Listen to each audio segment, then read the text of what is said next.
Back now, let's get to some of our callers, email, and tweets. On the phone, we have Juan in central El Paso. Juan, go ahead. You're on the air.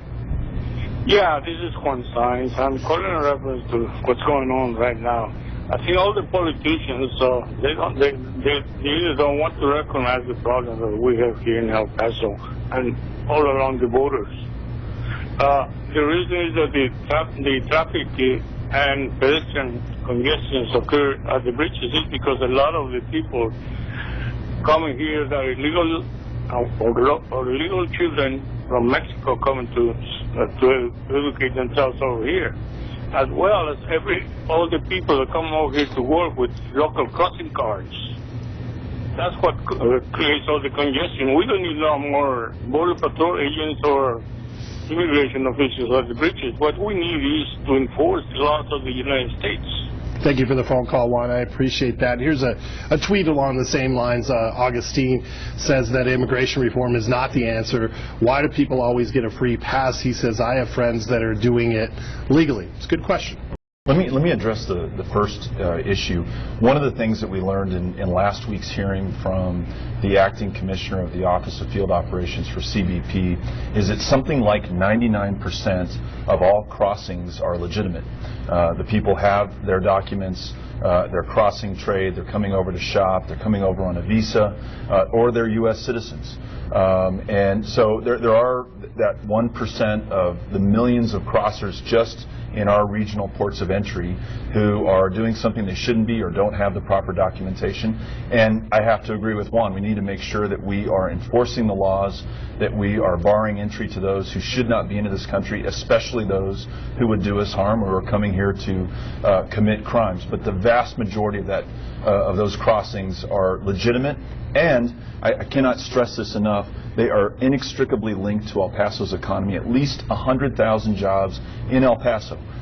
It's the single largest driver of our economy, the single largest jobs creator. And so when you have 3, 4, and Janet Napolitano, our Secretary of DHS, is threatening 5- and 6-hour wait times if the sequester fully takes effect, you begin to compromise our competitiveness. You begin to lose jobs, and you certainly aren't creating them around this asset that most communities would kill for. So that's why we have to get this right. That's why we have to fully staff those bridges, make sure those officers have the support and the overtime that they need, and capitalize on this great opportunity that we have here, being next to Texas's largest trading partner and the second largest trading partner for our country.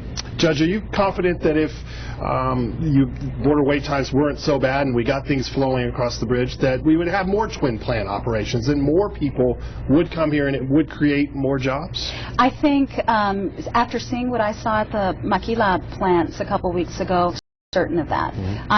We are located, we have prime real estate. We are adjacent to the United States, or Ciudad Juarez is adjacent to the United States.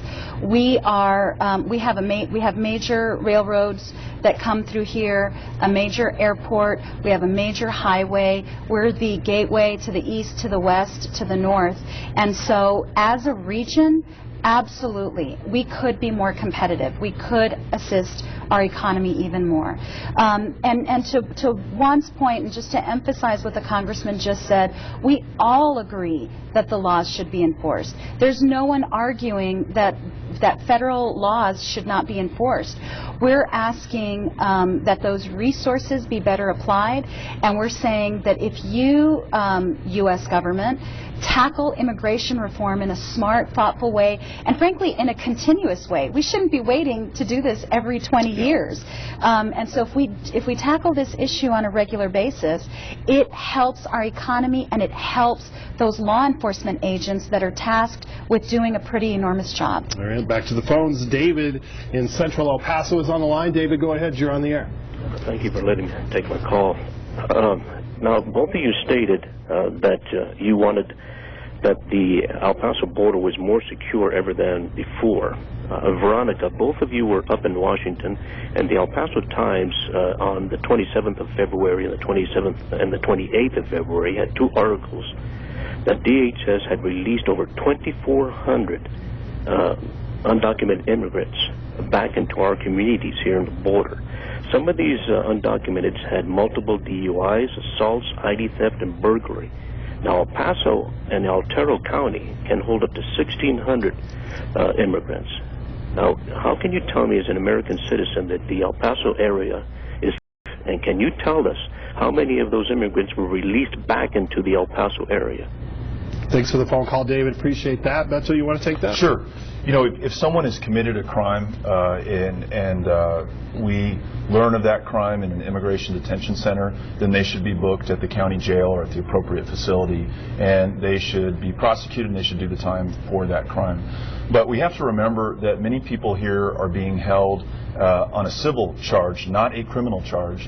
And there was a great front-page New York Times article today about the inhumanity of some of these privately run federal immigration detention centers, where we're keeping people in solitary confinement in some cases for months at a time for being gay, for being a Muslim and not wanting to eat in the cafeteria during Ramadan, for various frivolous offenses, if you want to call them that, and they're not being held as criminals. They're there on a civil offense. So I think this underscores the need for comprehensive immigration reform. It underscores the billions of dollars that we're throwing at a problem without much success to date, and it also underscores how bad the sequester is, because those releases came as a result of the sequester, which, as we all know now, are these arbitrary across-the-board cuts that don't allow federal agencies to respond to those cuts in a thoughtful manner. They have to treat all of their programs the same way. So DHS really had their hands tied in this one, and I don't know enough about the individuals released to comment on that, so I just want to speak broadly on the policy issues, but this is why we need comprehensive immigration reform. All right, and Darren, just to piggyback on that, the billions, it is billions of our tax dollars every year. $18 billion in fiscal year 2012 alone, and according to the Migration Institute, that's more than all other federal law enforcement agencies combined. And so, and on these detention camps, for example, the Congressman's right, the front page article this morning, amazing, tragic. We spend billions on detainees every year. All right. Unfortunately, we are out of time. Thank you to both of our guests tonight, Congressman O'Rourke and Judge Escobar, for joining us. And thank you as well. Stay with ABC7 for all the latest coming out of Washington on border security and the attempts to decrease the bridge wait time.